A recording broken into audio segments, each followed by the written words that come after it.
Yung apple pie na ginawa ko. Oh, perfect siya guys. Kahit sa kawali lang, oh.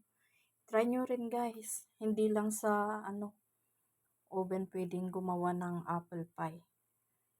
Sa kawali lang kung pwede naman pala guys. Oh, trinay ko lang pero perfect naman.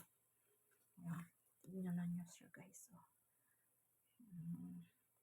Sana magustuhan to ng anak ko guys. Para hindi naman mapahiya si mamang nagluto. Yan na guys. Oh.